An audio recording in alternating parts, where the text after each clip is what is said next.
தலைகளை தாழ்த்தி ஜெபிப்போம். எங்களை தேடி வந்த நேசமே, உம்மை துதிக்கிறோம். ஆசீர்வதிங்க, கூட இருங்க, பலப்படுத்துங்க. இயேசுவின் நாமத்தில் ஜெபித்து ஜெயம் எடுக்கிறோம் எங்கள் ஜீவனுள்ள நல்ல தகப்பனே, ஆமென். இந்த மெசேஜ் எப்படி நான் ப்ரிப்பேர் பண்ணேன்னா, ஒரு கதை எனக்கு ஞாபகம் வந்துச்சு. போன டைம் நான் உங்கள்கிட்ட சொன்னேன், உங்களுக்கு ஞாபகம் இருக்கான்னு தெரில. இந்த கிறிஸ்மஸ்னாலே இந்த நேட்டிவிட்டி இது பண்ணும்போது என்ன வைப்போம், அந்த குடில் செட்டுன்னு சொல்லுவோம். ஆனால் அந்த கிறிஸ்மஸ் முடிகிற வரைக்கும் எங்களுக்கு தெரியல அதில் ஜீசஸ் காணாமல் போயிருந்தது. அவர் கிறிஸ்மஸ் முடிஞ்சதுக்கப்புறம் தான் என்ன தெரிஞ்சிச்சு, அதில் இருந்த ஜீசஸை காணோம். நிறைய நேரத்தில் நம்ம கிறிஸ்மஸ் செலிப்ரேட் பண்ணுறோம், எல்லாமே பண்ணுறோம், ஆனால் இயேசுவை நம்ம என்ன செய்கிறது இல்லை. நிறைய நேரத்தில் அவரை அனுபவிக்கிறது இல்லை. ஒரு கூட்டமாக சேரும் போது அந்த உறவுகள் நம்மளுக்கு பெருசாக தெரியும். நிறைய நேரம் நம்ம பார்ட்டி, ஹோட்டல் அதெல்லாம் போகும்போது அந்த நேரம் நம்மளுக்கு பெருசாக தெரியும். ஆனால் உண்மையான கிறிஸ்மஸ் என்ன தெரியுமா? அவர் நம்மளை தேடி வந்தார். யார் நம்மளை தேடி வந்தார்? நம்ம சித்தப்பா நம்மளுக்கு தேடி வந்தால் நம்மளுடைய வாழ்க்கை மாறாது. நம்மளுடைய அப்பா நம்மளை தேடி வந்தால் நம்மளுடைய வாழ்க்கை மாறாது. ஆனால் நம்மளுடைய தேவன், நம்மளை படைத்த தேவன், நம்ம இரட்சகர் நம்மளை தேடி வந்ததுனால இன்னைக்கு நீங்களும் நானும் எப்படி இருக்கோம்? வாழ்ந்து கொண்டு இருக்கோம். இன்னைக்கு மரணம் நம்மளை என்ன செய்யறதில்ல, மேற்கொள்றது கிடையாது. அதுக்கு ஒரே ரீசன் ஜீசஸ். அதனால அவரை நம்ம என்ன செய்யணும்? செலிப்ரேட் பண்ணணும். அவரை நம்ம என்ன செய்யணும்? உயர்த்தி வைக்கணும். ஒரு பர்த்டே பார்ட்டி இப்படி தான் நடந்துச்சு. அந்த பர்த்டே பார்ட்டி நடக்கும் போது எடுத்தோன்னே என்ன தெரியுமா சொன்னாங்க, இந்த இடத்துல இருந்து இந்த செஃப் அவர் என்ன செஞ்ச பேக்கர், இந்த பேக்கர் இது வந்து ஒரு டாப் பேக்கர் அந்த ஸ்டேட்ஸில் வந்து அவர் வந்து ஒரு பெரிய, அவரெல்லாம் வந்து அவர் ஈஸியாக என்ன செய்ய முடியாது, அவரை புக் பண்ண முடியாது. அவர் என்ன செஞ்சுருக்காரு, இந்த கேக்கை பண்ணியிருக்கிறார் அப்படின்னு சொல்லி இந்த கேக்குக்கு என்ன செஞ்சாங்களாம், முக்கியத்துவம் கொடுத்தாங்களாம். அதே மாதிரி பர்த்டே டைம் ஆச்சான், அந்த கேக்கும் என்ன செஞ்சிச்சான், பயங்கரமாக டெலிவரி ஆச்சான். பயங்கரமாக வண்டியில் வந்து இறங்கி அதை அப்படியே என்ன செஞ்சாங்க, தள்ளிட்டு வந்தாங்க. அப்படியே என்ன செஞ்சாங்க, லைட்டை போட்டாங்க அந்த கேக்குக்கு மேலே. கேக்கை வச்சு பர்த்டே பாட்டை என்ன செஞ்சாங்களாம், பாட ஆரம்பித்தாங்க. பாடி முடித்ததுக்கப்புறம் கேக் வெட்டுறதுக்கு ஆளை பார்த்து அந்த குழந்தைய என்ன செய்யறது, காணும். அந்த குழந்தைய என்ன காணும், அது எங்கேயோ பால் என்ன செஞ்சிட்டு இருந்துச்சு, விளாண்டுருக்கு. அப்புறமா என்ன செஞ்சாங்க, அந்த குழந்தைய தூக்கிட்டு வந்து வச்சு மறுபடியும் பர்த்டே பாட்டு பாடி அந்த கேக் என்ன செஞ்சுருக்கிறாங்க, வெட்டியிருக்கிறாங்க. அவங்களுடைய நோக்கமும் சிந்தனையும் எது மேலே இருந்துச்சு? கேக் மேலே இருந்துச்சு. இன்றைக்கி உங்களுடைய சிந்தனையை நான் யாருக்கு நேராக திருப்புறேன் தெரியுமா? கிறிஸ்து இயேசு. அவர் வந்தால் சந்தோஷம், அவர் உங்களுடைய இதயத்தில் வந்தால் விடுதலை, ரட்சிப்பு, மீட்பு, இதெல்லாம் என்ன செய்ய யார் கொடுப்பா? ஒரே தேவன் தான், ஜீசஸ். இது ஒருவேளை நம்ம ஆல்ரெடியே நம்ம என்ன செஞ்சுருக்கலாம், அந்த அனுபவத்தை பெற்றிருக்கலாம். இன்றைக்கி இந்த கிறிஸ்மஸில் இன்னும் ஆழமாக ஆண்டவர் இன்னும் உங்களுடைய லவ்வை நான் என்ன செய்யணும், அதிகமாக உணர இந்த மெசேஜ் உங்களுக்கு ஹெல்ப் ஆகும் நான் என்ன செய்கிறேன் நம்புகிறேன். இந்த மெசேஜுக்கு போகிறதுக்கு முன்னாடி ஒரு சிறு பாடலை பாடி மெசேஜ்குள்ளே போவோம்.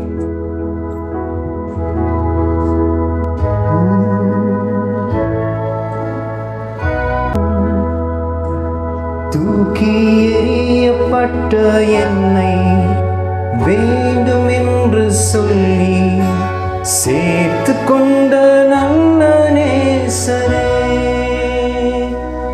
தூக்கி எறியப்பட்ட என்னை வேண்டும் என்று சொல்லி சேர்த்து கொண்ட நல்ல நேசரே, தூக்கி எறியப்பட்ட என்னை வேண்டும் என்று சொல்லி சேர்த்து கொண்ட நல்ல நேசரே, அழகான கண்கள் என்னை கண்டதாலே முடிந்ததென்று நினைத்த நான் உயிர் வாழ்கின்றேன். அழகான கண்கள் என்னை கண்டதாலே முடிந்ததென்று நினைத்த நான் யாரும் அறியாத என்னை நன்றாய் அறிந்து தேடி வந்த நல்ல நேசரே, யாரும் அறியாத என்னை நன்றாய் அறிந்து தேடி வந்த நல்ல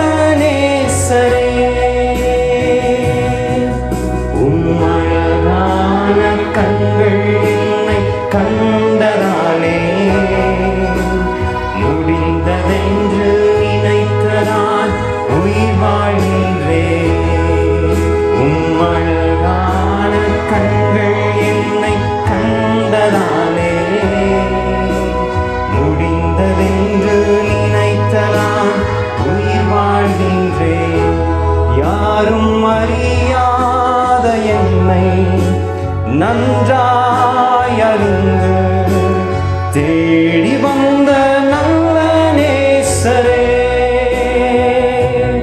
யாரும் அறியாத என்னை நன்றாய் அறிந்து தேடி வந்த நல்ல நேசரே. உம்மழகான கண்கள் என்னை கண்டதாலே முடிந்ததென்று நினைத்த நான் உயிர் வாழ்கின்றேன். உம்மழகான கண்கள் என்னை கண்டதாலே முடிந்ததென்று நினைத்த நான் உயிர் வாழ்கின்றேன். எப்போதுமே இந்த கிறிஸ்மஸில் நம்ம பார்க்கும்போது எப்போ தெய்வ தூதர்கள் வந்தார்களோ அப்போல்லாம் என்ன தெரியுமா சொன்னாங்க? மக்களை பார்த்து, மெய்ப்பரை பார்த்து முதல்ல அவங்க சொன்னது என்னன்னா, நீங்கள் என்ன செய்யாதீங்க, பயப்படாதீங்க. இந்த மனுஷனையும் பயத்தையும் என்ன செய்ய முடியாது, பிரிக்கவே முடியாது. ஒரு மனுஷனுக்கு ஒன்று நடந்து தான் பயம் வரணும்னு அவசியம் கிடையாது. ஒரு விஷயம் நடந்துருமோன்னு நினச்சி அழிகிறவன் இந்த உலகத்தில் ரொம்ப அதிகம். அதுக்கு ஒரு இங்கிலீஷில் எப்படி சொல்லுவாங்க, ஒரு ஏன்டா உனக்கு இவ்வளோ இன்செக்யூரிட்டி பிரதர், உங்களுக்கு இவ்வளோ இன்செக்யூரிட்டி என்ன செய்யக்கூடாது ஆக ஆக இது என்ன சொல்லுவாங்க தமிழில் என்னென்னா, பாதுகாப்பற்ற ஒரு சிந்தனை. ஐயோ எனக்கு என்ன செய்யும், ஒரு லைட்டாக ஒரு பிம்பிள் இங்கே வந்துருச்சுன்னு வைங்க. இப்போ கூகுள் வந்துருச்சு, என்ன செஞ்சிருவாங்க, கூகுளில் போட்டு இந்த கண் ஓரத்தில் இந்த லெஃப்ட்டில் எதுக்கு இந்த பிம்பிள் வந்துச்சு பார்த்தா அங்கே இதில் பயங்கரமாக என்ன செஞ்சுருக்கோம், போட்டிருக்கோம், பயமாக போட்டிருக்கோம்.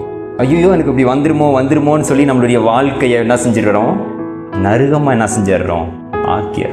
ஒரு இன்செக்யூர்ட் ஃபீலிங். இன்றைக்கி நான் சொல்கிறேன், இன்றைக்கி ஜீசஸ் எதுக்கு தெரியுமா வந்தார்?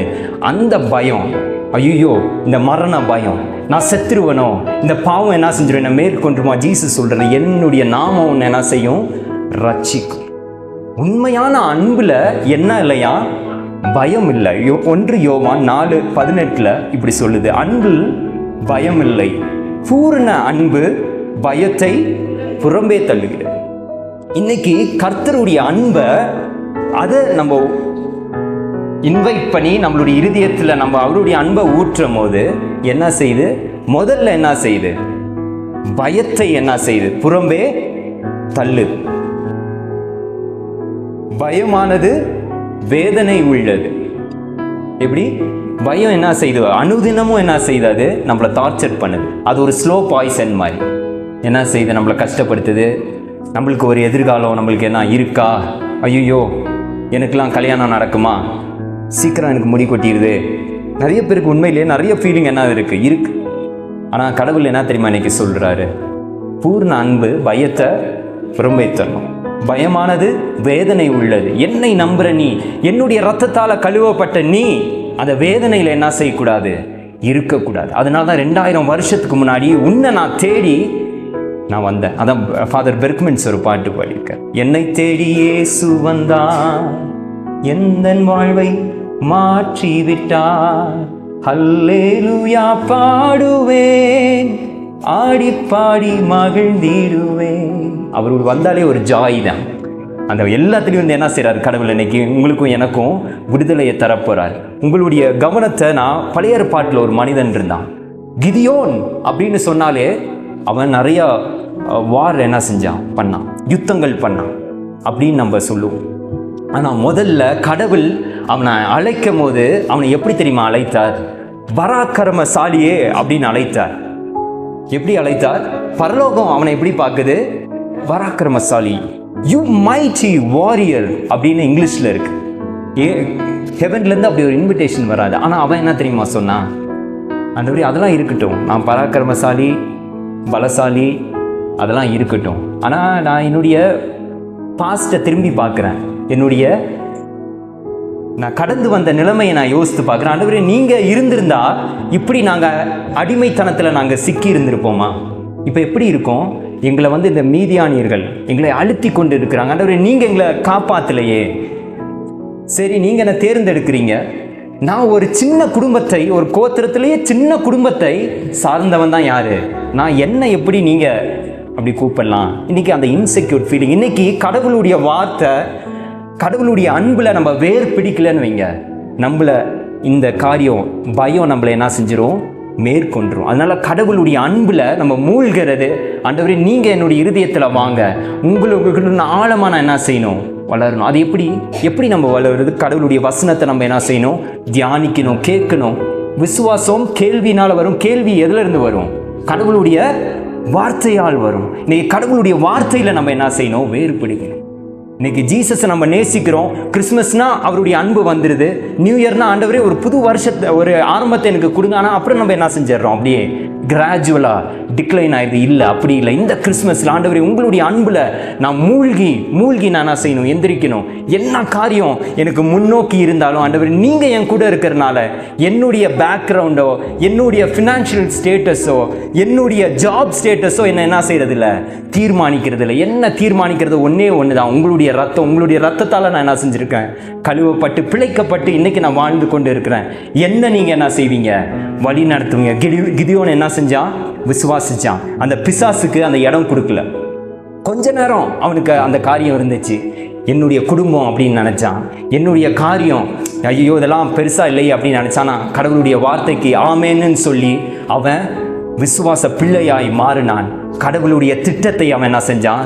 இன்றைக்கி உங்களுடைய நிலைமையும் என்னுடைய நிலைமையும் கடவுளை நம்ம நேசிக்கிறதுனால நம்மளுக்குள்ளே என்ன இருக்கக்கூடாது, அந்த பயங்கிற காரியம் என்ன செய்யக்கூடாது, இருக்கக்கூடாது. அந்த இன்செக்யூர் ஃபீலிங். இன்றைக்கி உங்களுடைய கவனத்தை இன்னொரு நபருக்குன்னா, கிறிஸ்மஸ்னால் நிறைய கேரக்டர்ஸ் இருக்கும், தெய்வ தூதர்கள், ஞானிகள், அந்த மாதிரி நிறைய காரியங்கள் இருக்குல்ல. இன்றைக்கி உங்களுடைய கவனத்தை ஹெரோதுன்னு ஒரு ராஜாக்கு என்ன செய்ய போகிறேன், திருப்ப போகிறேன். மத்தேயு 2 எடுத்துக்கோங்க. மத்தேயு 2:1-2 வசனங்கள்.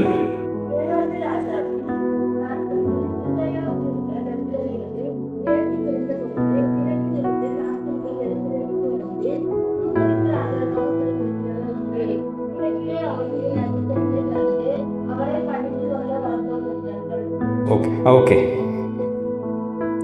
இன்னைக்கு இந்த கார்லலாம் பார்த்தோன்னு வைங்க, இந்த காரில் அந்த ஃபியூலுங்கிற இடத்துல அந்த பழைய காலத்துலலாம் எப்படி இருக்குன்னா லோ ஹை. இப்போ இந்த டிஜிட்டல் மீட்டர் ஒன்று அப்படி மாறிடுச்சு, எல்லாமே மாறிடுச்சு. அப்போல்லாம் எப்படி இருக்கும், இந்த லோ ஹை.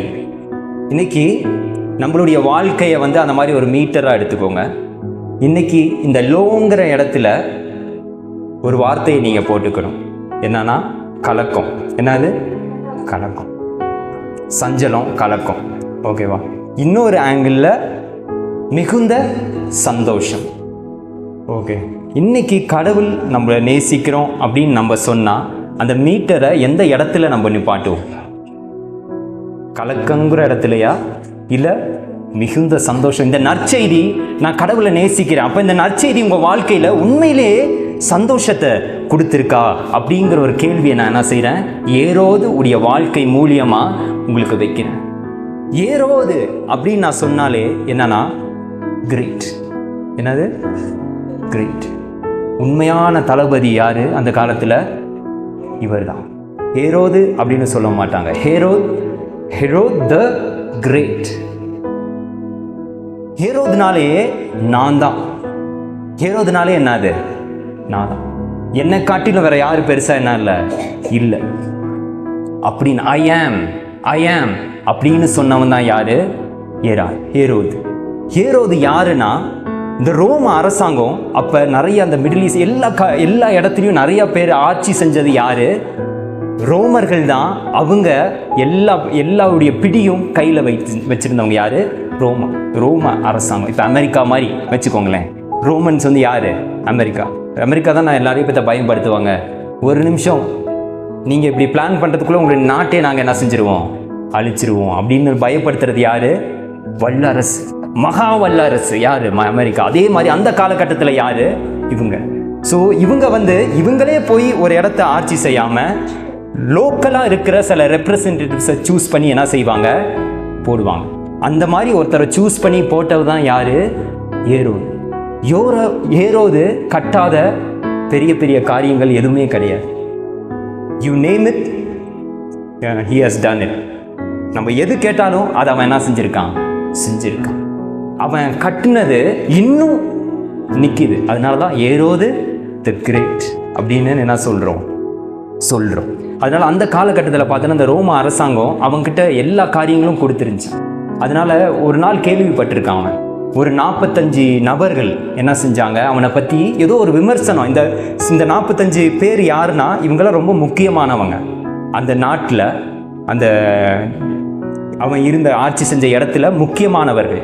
இந்த 45 பேரையும் இவன் என்ன செஞ்சான், எடுத்து தூக்கு போட்டான். ஏன்னா ஒரு சிம்பிள் விமர்சனம் செஞ்சதுனால என்ன செஞ்சான், தூக்கி போடி. என்னை பற்றி நீங்கள் எப்படி விமர்சனம் பண்ணலாம் அப்படின்னு சொல்லி இந்த 45 பேரையும் அவன் என்ன செஞ்சான், காலி பண்ணி அவங்களுடைய சொத்தை எடுத்து ரோமரில் இருக்க சீசர் இருக்கார்ல அவர்கிட்ட போய் என்ன செஞ்சான், அந்த சொத்தெல்லாம் கொடுத்தான்.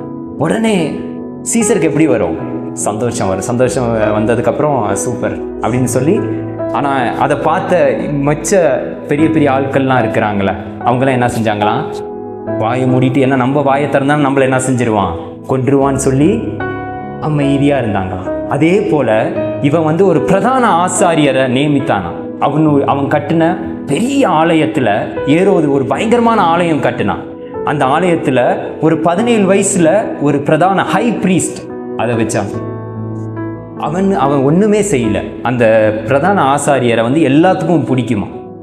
இந்த எல்லாத்துக்கும் பிடித்த ஒரே காரணத்தினால அவன் என்ன செஞ்சானா, அந்த பிரதான ஆசாரியர், அந்த 17 வயதே நிரம்பிய அந்த பிரதான ஆசாரியரை என்ன செஞ்சானா, கொன்று போட்டான். அது மட்டும் இல்லை, அவனுடைய மாமியார் அவன் என்ன செஞ்சானா, கொன்று போட்டான். அவனுடைய பிரதர் இன் லா, மனைவியுடைய சகோதரன் என்ன செஞ்சான், கொன்று போட்டான். கடைசியில் அவங்க மனைவியே என்ன செஞ்சான், கொன்று போட்டான். மனைவியை மட்டும் கொல்லல, அவங்களுடைய 3 பிள்ளையும் என்ன செஞ்சான், கொன்று குவித்தவன் தான் யாரு, சரித்திரம் ஃபுல்லா ரத்த கரையை வைத்தவன் தான் யாரு, ஏரோது. இப்ப இந்த ஞானிகள் எங்க வராங்க, ஏரோது ராஜா கிட்ட வராங்க. ஏரோது ராஜா கிட்ட வந்து, ராஜா எங்க அப்படின்னு ராஜா கிட்டே என்ன செய்யறாங்க, அதிகாரிக்கிட்டே வந்து எங்கப்பா அதிகாரின்னு கேட்குற நிலைமையா. என்ன பார்த்தா எப்படி தெரியுது, ரொம்ப கடுப்பாயிருப்பார். அந்த மாதிரி ஒரு நபர்கிட்ட வந்து அதிகாரி எங்கன்னு கேட்டால் எப்படி இருக்கும். அதே மாதிரி ஏரோது இந்த மாதிரி ஒருத்தங்கிட்ட போய் என்ன செய்கிறாங்க, கேட்குறாங்க. அது மாத்திரம் கிடையாது, இவன் எவ்வளோ கொடூரமானவன் தெரியுமா. அந்த சீசரே சொன்னாராம், இவன் வந்து அந்த கோஷர் லா அப்படின்னு சொல்லுவாங்க. யூதர்கள் வந்து இந்த கோஷர் அப்படின்னா என்னன்னா, கடவுள் சில காரியங்களை சாப்பிடக்கூடாது, சில காரியத்தை என்ன செய்யலாம், சாப்பிடலாம் அப்படின்னு சொன்னான். அதே மாதிரி பன்றி இறைச்சிலாம் என்ன செய்யக்கூடாது, சாப்பிடக்கூடாதுன்னு பழைய ஏற்பாடுல வந்து அந்த லாவில் இருக்கு. அதனால இவன் என்ன செய்வான், இது சீசர் சொன்னாராம், அவன் வீட்டில் இருக்கிற பன்னி எவ்வளையோ சிறந்தது அவனுடைய மகனாக இருப்பதுக்கு. ஏன்னா அவன் மகனை என்ன செஞ்சிருவேன், கொண்டு போயிடான். பன்னினா எப்படி என்ன செஞ்சிடும், தப்பிச்சிடும். ஏன்னா அதை என்ன செய்ய மாட்டான், இவன் சாப்பிட மாட்டான். அதே மாதிரி இவன் சாகிற நிலைமை. நீங்கள் ஏரோதுன்னு இருக்கும்போது நிறைய ஏரோது பைபிளில் இருக்காங்க. அதை போட்டு நம்ம என்ன செய்யக்கூடாது, கன்ஃபியூஸ் பண்ணக்கூடாது. இவன் ஜீசஸ் வந்து கொஞ்சம் சின்ன பையனாக இருக்கும்போது இந்த ஏரோது என்ன செஞ்சிட்டான், செத்து போயிட்டான். அதனால இவனுக்கு வந்து உடல் நல்லா ரொம்ப மோசமாக இருந்துச்சான். அப்போ இவனுக்கு தெரியும், இவன் சுற்றி இவன் என்னத்தை சம்பாரித்து வச்சுருக்கான், இவன் கை ஃபுல்லாக ரத்த கரை. அப்போ இவனை யாராச்சும் நேசிப்பாங்களா, நேசிக்க மாட்டாங்க. எப்படா கிழமை சாவான், எப்போ கம்பளி கிடைக்கும், எப்போ கிழமை சாவான்னு தான் என்ன செஞ்சுருப்பாங்க எல்லாம் இருந்தாங்க. அதனால் இதை தெரிஞ்சவன் என்ன செஞ்சானா, எரிகோல முக்கியமான, இப்போ அந்த ஊரில் வந்து ஒரு நபரை உங்களுக்கு பிடிக்கும்னு வைங்க, அந்த இடத்துல வந்து இவர் வந்து ஒரு பெரிய ஆள், அவரை தூக்கி ஒரு இடத்துல வச்சுட்டான். அதே மாதிரி ஒரு 40 பேரா என்னமோ தூக்கி எரிகோல வச்சு, நான் சாகும்போது இவங்கெல்லாம் என்ன செஞ்சிடணும், இவங்களுடைய தலையும் வெட்டணும். ஏன்னா நான் செத்தனா நீங்களாம் என்ன செய்வீங்க, சந்தோஷப்படுவீங்க. ஆனால் அவங்க தலையும் உருண்டுச்சுன்னா நீங்களாம் என்ன செய்வீங்க, அழுவீங்க. அப்படின்னு ஒரு கொடூரமான உண்மையான பீஸ்ட் யாரு, இவர் தான். இந்த மாதிரி ஒரு அழகான ஒரு பிறப்பு. ஓகே, அவன் என்ன செய்கிறான், அவனுடைய அரியணையை காப்பது என்ன தவிர என் பையனோ யாரும் என்ன செய்யக்கூடாது, அதில் உட்கார ஆசைப்படக்கூடாதுன்னு ஒரு வெறி பிடிச்சிட்டு லாந்தனம் தான் யாரு, யோசித்து பாருங்க. இயேசு அரியணை விட்டு இறங்கி வந்தார். அந்த பாவ நிலைக்கு அவர் என்ன செஞ்சாரு, தள்ளப்பட்டார். பாவ நிலைக்கு அவர் தள்ளப்பட்டார். வந்து அவர் வாழ்ந்தும் காட்டி, அந்த 33 வருஷம் எப்படி காட்டிட்டு போனார், கடைசி வரைக்கும் கீழ்ப்படிந்தவரா இறங்கி மாட்டு தொழுவத்தில் வந்தார், கஷ்டப்பட்டார், வேர்த்துச்சு, அசிங்கப்பட்டார், தாடி முடியை பிடுங்கி அவருடைய சௌந்தரியத்தை என்ன செஞ்சாங்க, சீர்குலைத்தார்கள். எல்லாத்தையும் தாங்கி நம்மளுக்காக என்ன செஞ்சாரு, படிந்தார், எல்லாத்தையும் விட்டார். ஆனால் இந்த இடத்துல இவன் இந்த அரியணையை காப்பாற்ற என்னெல்லாம் பண்ணான் தெரியுமா? இந்த மாதிரி ஒரு கொடூரமானவன் தான் யாரு? இவங்க இடத்துல இப்போ யார் வரா? இந்த ஞானிகள் வந்து என்ன செய்கிறாங்க? ஞானிகள் வந்து என்ன கேட்குறாங்க? யூதருக்கு ராஜாவாய் பிறந்தவர் எங்கே அப்படின்னு இவர்கிட்ட கேட்குறாங்க. இந்த ஞானிகள் யாருன்னு பார்த்தோன்னா அவங்க வந்து இந்த புது யோசனைகள் அதுக்கெலாம் ரொம்ப முக்கியத்துவம் கொடுப்பாங்க. எப்போதும் அவங்க என்ன செஞ்சுட்டு இருப்பாங்க, லேர்னிங்லேயே இருப்பாங்களாம். புது புது அனுபவத்தை தேடி தேடி என்ன செய்வாங்களாம், போவாங்களாம். இங்கே நீங்கள் பார்க்கணும், கடவுள் பிறந்தாருன்னு மீட்பர்களுக்கு வான தூதர்கள் வந்து கட்டளையாய் சொன்ன இந்த மாதிரி உங்களுக்கு ஏன் ரட்சகர் என்ன செஞ்சிருக்கிறார், பிறந்திருக்கிறார். ஆனால் இந்த ஞானிகள் எப்படி கண்டுபிடித்து வந்தாங்க? எப்படி கண்டுபிடித்து வந்தாங்க? நட்சத்திரத்தை பார்த்தா இயேசு பிறந்துட்டாருன்னு தெரிஞ்சிருமா? இதுக்கு நம்ம கொஞ்சம் சரித்திரம் நம்மளுக்கு என்ன செய்யணும், தெரியணும். இந்த யூத மக்கள் பாபிலோன்ல வந்து அடிமையாக போனார்களா? பாபிலோன் அடிமையாக இருந்தா ஞாபகம் இருக்கா? பிடிச்சிட்டு போவாங்க. பிடிச்சிட்டு போகும்போது சிறைப்பட்டவர்கள் அங்கே இருந்தாங்களே, அவங்கக்கிட்ட இந்த ஞானிகள் என்ன செய்வாங்களாம், அவங்களுடைய அனுபவத்தெல்லாம் என்ன செய்வாங்களாம், கேட்பாங்களாம். அப்போ அங்கே அடிமையாக இருந்தவங்களாம் என்ன செஞ்சுருப்பாங்க, அந்த தீர்க்க தரிசனத்தெல்லாம் என்ன செஞ்சாங்களாம், இந்த ஞானிகள் கிட்ட என்ன செஞ்சாங்களா, சொன்னாங்க, நாங்கள் ஒரு மேசியாக்காக என்ன செஞ்சிட்ருக்கோம், காத்துக்கிட்டோம். தீர்க்க தரிசிலாம் என்ன செஞ்சுருக்கிறாங்க, ஒரு தீர்க்க தரிசி இப்படி பிறப்பார், அப்படி இந்த நட்சத்திரம் ஒன்று என்ன செய்யும், தோன்றும். அந்த தீர்க்க தரிசனத்தெல்லாம் சொல்லும் போது அதை கேட்டு என்ன செய்கிறாங்க, இந்த நட்சத்திரத்தை பார்த்து விசுவாசித்து இவங்களும் என்ன செஞ்சாங்க, அப்படியே நடந்து எங்கே வரார்கள், இந்த இடத்துக்கு வந்து இந்த இடத்துல தானே பெத்லஹேம்ல தானே பிறப்பாங்கன்னு சொன்னாங்க. அந்த ராஜா கிட்டேயே கேட்டுருவோன்னு இந்த கொடூரமான ராஜா கிட்ட என்ன செய்கிறாங்க, கேட்குறாங்க. தொடர்ந்து வாசிங்க.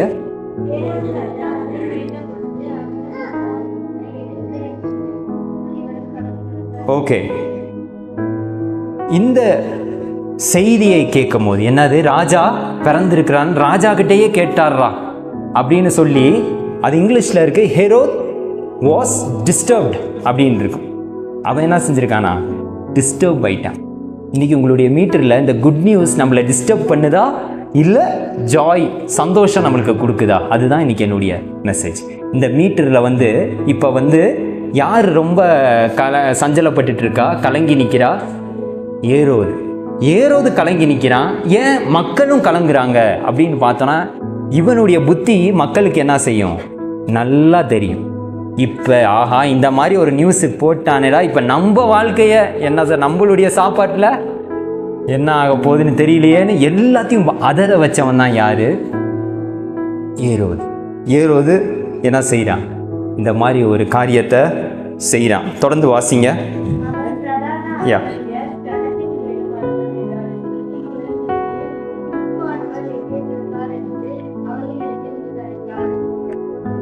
வாசிங்க, தொடர்ந்து வாசிங்க.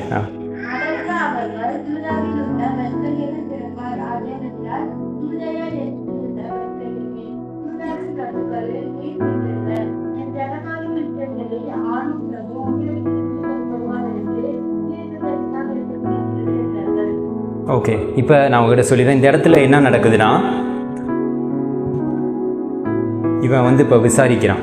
யார்கிட்ட விசாரிக்கிறான், இது உண்மையா, இவங்க வந்து சொல்கிறது உண்மையான்னு கேட்குறதுக்கு அங்கே வேதத்தை படித்தவர்கள், பிரதான ஆசாரியர்கள், வேதப்பாரர்கள் எல்லாத்தையும் கூப்பிட்டு இவங்கெல்லாம் சொல்கிறது உண்மையா அப்படின்னு கேட்டோன்னா, அவங்க வந்து அந்த தீர்க்க தரிசனத்தை என்ன செய்கிறாங்க, சொல்கிறான். ஆமாங்கய்யா, இவர் சொல்கிறது என்னது உண்மைதான், இந்த மாதிரி ஒருத்தர் என்ன இப்படி தான் பிறப்பார், இங்கே பிறப்பார் அப்படின்னு சொன்னோன்னா, இப்போ ஏரோதுக்கு என்னன்னா, எங்கே பிறப்பார், எப்போ பிறந்தார், அது வந்து இவனுக்கு ரொம்ப முக்கியம். ஏன்னா இவனுடைய யோசனை என்ன, அந்த மேசியாவை என்ன செய்யணும், கொல்லணும்.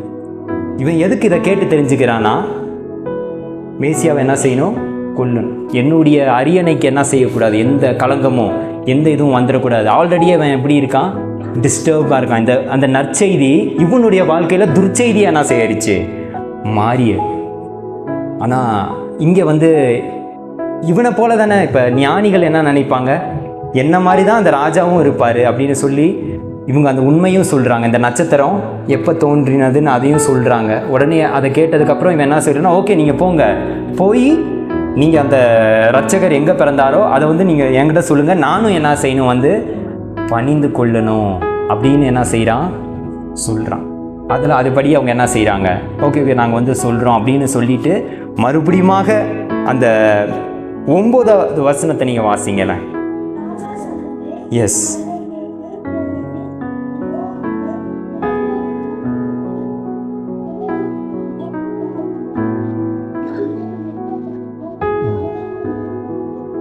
ஓகே.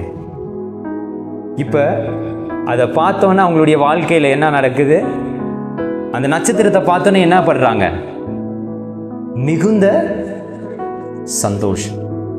இப்போ இவங்க சொல்லிட்டாங்க, இவங்களுடைய வாழ்க்கையில் இது எப்படி இருக்குது, சந்தோஷமாக இருக்குது. அந்த ஸ்தலத்தில் வரைக்கும் இன்னைக்கு நம்மளை இரட்சகரை நம்ம பார்த்து நம்ம எதுக்காக வந்தோம், பணிந்து கொள்ள நம்ம வந்தோம். அந்த உண்மையான இரட்சகரை நம்ம பணிந்து கொள்ள பார்க்குறதுல அவங்களுக்கு என்னது, மிகுந்த சந்தோஷம். இன்னைக்கு இந்த நற்செய்தி உங்களுடைய வாழ்க்கையில் டிஸ்டர்ப் பண்ணுதா, கலங்கமா, சஞ்சலமா, இல்லை சந்தோஷமா? நிறைய நேரம் இந்த நற்செய்தியை நம்ம கேட்குறோம், ஆனால் இது நம்மளுடைய வாழ்க்கையில் வேர் பிடிக்கிறது இல்லை. நிறைய அரியணையில் மிச்ச காரியங்கள், நம்மளுடைய சிந்தனை, நம்மளுடைய யோசனை, நம்மளுடைய ஆசை என்ன இருக்கு, ஏரோது மாதிரி அந்த அரியணையில் இருக்கிறதுனால ஞானிகள் மாதிரி அவருடைய பிறப்பின் நற்செய்தியை உங்களாலையும் என்னாலையும் என்ன செய்ய முடியறதில்ல, கொண்டாட முடியறதில்லை. அது மிகுந்த சந்தோஷத்தை இன்னைக்கு உங்களுக்கும் எனக்கும் தரதில்லை. இந்த ஒரு சின்ன அந்த டிஃப்ரென்ஸை நான் சொல்லி உங்களுக்கு நான் முடித்தேன். இன்னைக்கு ஞானிக்கு சந்தோஷமாக இருந்துச்சு, அதே நேரத்தில் ஏரோதுக்கு இது எப்படி இருந்துச்சு, கஷ்டமாக இருந்துச்சு. ஏன் இவங்களுக்கு சந்தோஷமாக இருந்துச்சு தெரியுமா? ஏன் இவங்க வந்து கடவுளை ஆராதிக்க வந்தாங்க. ஆனால் இவனுக்கு என்ன இருந்துச்சுன்னா, இவன் என்ன செஞ்சான், ஆராதித்தான், மற்றவர்களையும் இவனை ஆராதிக்க வைத்தான். ஏன் ஞானிகள் ரொம்ப சந்தோஷமா இருந்தாங்க தெரியுமா? அவங்களுடைய நோக்கம் மெசியாவா இருந்துச்சு. அவங்களுடைய மைய புள்ளி, சென்டர் புள்ளி என்னவா இருக்கு, ஜீசஸ். எங்களுடைய நடு சென்டர் யாரு, ஜீசஸ். அந்த மைய புள்ளியில யாரும் கிடையாது, இயேசு. ஆனா இந்த மைய புள்ளியில யாருன்னா நான் தான். என்ன நினைக்கிறான், நான் எங்களுடைய தேடுதலின் முடிவும் ஆரம்பமும் இயேசுன்னு யாரு நினைக்கிறா, இவங்க நினைச்சு சந்தோஷப்படுறா. ஆனா இவனுக்கு என்ன தெரியுமா, இயேசுடைய பிறப்பு இவனுடைய அரியணைக்கு ஒலன்னு என்ன நினைச்சான், ஐயோயோ என்னுடைய அரியணைக்கு ஒல வைக்க இன்னொருத்தர் பிறந்துட்டாரு அப்படின்னு நினைச்சவன் யாரு, இவங்க ஆராதிக்க நினைச்சாங்க. ஆனா இவன் கடவுளை கொல்ல நினைத்தான். ஒரே காரியம்தான். ஏன்னா இவன் என்ன செஞ்சான், இவனுக்கு ஒரு இன்செக்யூரிட்டி, இவனுக்கு ஒரு பயம். அந்த பூர்ண அன்பு இல்லைன்னா அது மனசுல எப்படி வருது, சஞ்சலம், வருத்தம் தான்.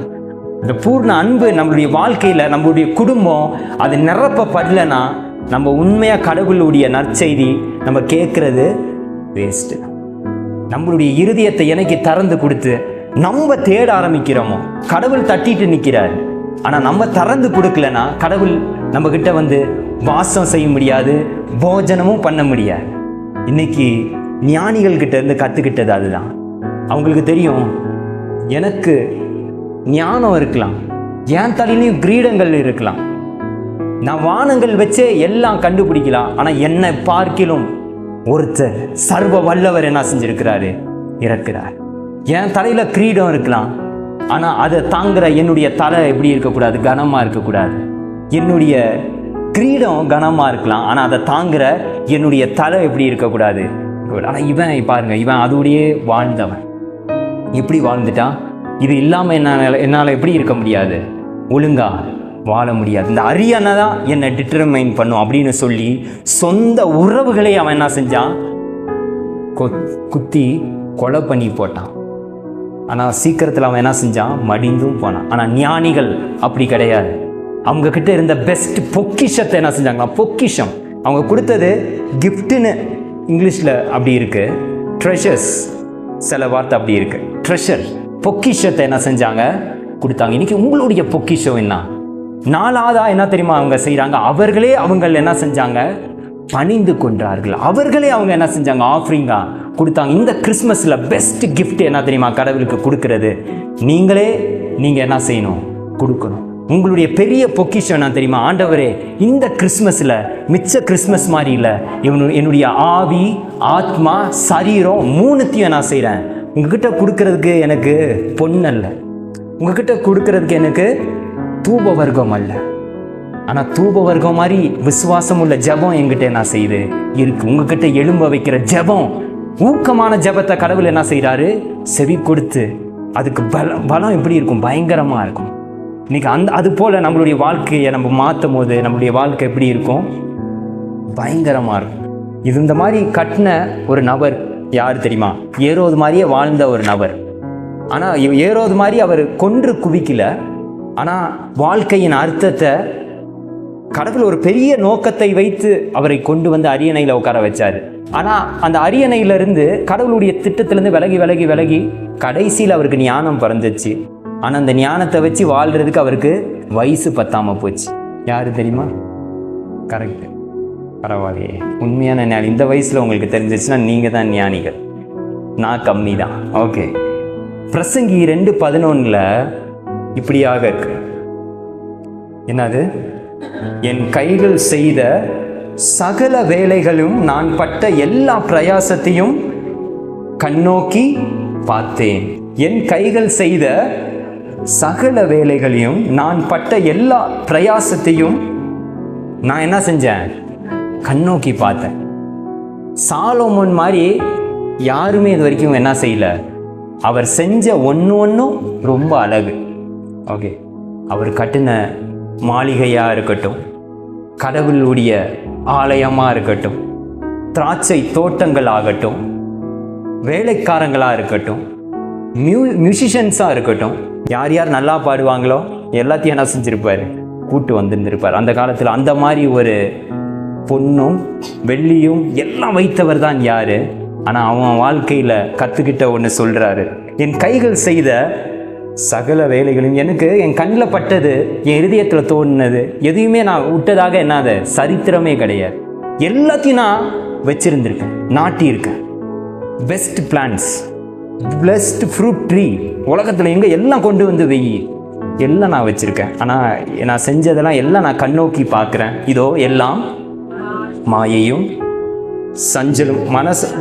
சஞ்சலுமாய் இருக்கிறது. சூரியன் கீழ் பலனில்லை, ஒன்றுமே இல்லை.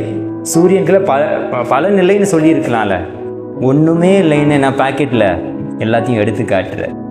நீ நான் பண்ணதெல்லாம் நீ பார்க்குற, ஆனால் என்கிட்ட பாரு, நான் இன்னும் எப்படி இருக்கேன், காலியாக தான், ஒன்றுமே இல்லை என்கிட்ட.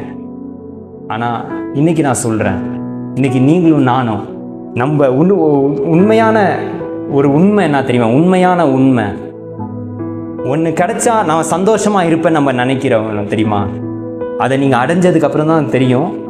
ஆல்ரெடியே நான் இருந்த நிலைமையிலே நான் இருந்திருந்தேன்னா என்ன இருந்திருப்பேன், நல்லா இருந்திருப்பேன். அதை நீங்கள் அடைஞ்சதுக்கப்புறம் தான் தெரியும் நான் இன்னும் எம்டியாக இருக்கேன். அப்படி தான் ஒரு நபர் யார், ஏரோது. ஏன்னா அவனுக்குள்ளே யார் இல்லை, ஜீசஸ் இல்லை. ஜீசஸ் என்ன செய்யலை, இல்லை. அவருடைய பிறப்பு இவனுடைய வாழ்க்கையில் துச்செய்தியாய் மாறிவிட்டு, ஆனால் அதே எங்கேயோ தூரமாக இருந்த அந்நிய தேசத்திலிருந்து இப்போ இருக்க ஈராக், அப்போ இருக்க பாபிலோன், இப்போ இருக்க ஈராக்லேருந்து என்ன செய்கிறாங்க, அவங்க எப்படி வந்திருப்பாங்கன்னு பாருங்கள். ஒட்டகத்தை எடுத்துகிட்டு வந்திருப்பாங்க, தேடி வந்திருப்பாங்க, தேடி கஷ்டப்பட்டு வருஷ காலமாக. இன்றைக்கி இந்த நீங்கள் பார்த்தீங்கன்னா அந்த அதில் ஞானிகளும் நிற்கிற மாதிரி இயேசுடைய பிறப்பில் மெய்ப்பர்கள் எல்லாம் இருப்பாங்க, அதில் ஞானிகளும் இருப்பாங்க, அப்படி தானே? ஆனால் உண்மையிலே இயேசு கொஞ்சம் பெருசானதுக்கப்புறம் தான் என்ன செஞ்சாங்களா, ஞானிகள் வந்தார்கள். 2 வருஷம் கழிச்சு தான் ஸ்தலத்தில் இருக்கும் போது தான் என்ன செஞ்சாங்க, வந்தாங்க. ஸோ இன்றைக்கி நீங்களும் நானும் என்ன செய்ய போகிறோம், ஜீசஸ் சொல்லி கொடுத்த ஒரு பாடம் என்ன தெரியுமா, எண்ணத்தை உண்போம், எண்ணத்தை குடிப்போம், எண்ணத்தை உடுப்போம் என்று கவலைப்படாதீர்கள். எதுக்கு கவலைப்படாதீர்கள்? அஞ்ஞானிகளும் என்ன செய்கிறான், ஏப்பா நீ என்னுடைய ரத்தத்தால் கழுவப்பட்ட பிள்ளை, உனக்கும் அடுத்தவனுக்கும் ஒரு வித்தியாசம் என்ன செய்யணும், இருக்கணும். அவனை போலயே நீயும் என்ன செஞ்சிட்டு இருக்க, கவலைப்பட்டுட்டே இருக்க. அவனை போலயே நீ என்ன செய்கிற, யோசிக்கிற. அந்த அஞ்ஞானி மாதிரி நீ என்ன செய்யக்கூடாது, யோசிக்க முடியாது. உனக்கு கிங்டம் மைண்ட் செட் இருக்கணும். ஏன்னா உனக்கு கிங்டம் பிரின்சிபிள்ஸை நான் என்ன செஞ்சுருக்கிறேன், கொடுத்துருக்கேன்.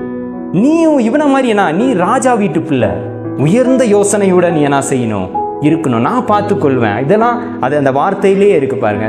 இவைகள் எல்லாம் உனக்கு இல்லை, இவைகளாம் உனக்கு வேணும்னு உன் பரமபிதாக்கு அது தெரியாதா? இதெல்லாம் உனக்கு தேவை. நீ உனக்கு குடிக்கிறதுக்கு என்ன கொடுக்கணும்னு எனக்கு தெரியாதா? நீ குடிக்கலன்னா தாகம் அது வரும்னு எனக்கு தெரியாதா? பட்னியாக போயிடுவேன்னு எனக்கு தெரியாதா? நீ 4 பேருக்கு மேலே நல்லா ட்ரெஸ் போட்டு கோட் சூட் போட்டு கால் மேலே கால் போட்டு உட்காரக்கூடாதுன்னு எனக்கு மட்டும் என்ன செய்யாது, ஆசை இருக்காதா? நான் என்ன செய்வேன், அதெல்லாம் நான் என்ன செய்வேன், நடத்துவேன். முதலாவது அடுத்த வர அந்த மத்தேயு 6 இருக்கும், வாசிக்க வேண்டாம், இதை நான் சொல்லி முடிச்சிடுறேன். இது எல்லாத்துக்கும் தெரிஞ்சதான் மத்தேயு 6. முதலாவது ராஜ்யத்தையும் என்ன செய்ய, இதெல்லாம் உனக்கு கூட என்ன செய்யும், கொடுக்கப்படும்.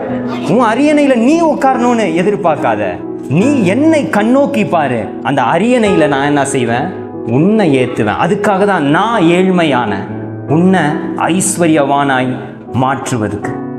இந்த சின்ன ஒரு காணொலியை நான் பார்த்தேன், இதை சொல்லி அவளை தான் முடிச்சிட்டேன்.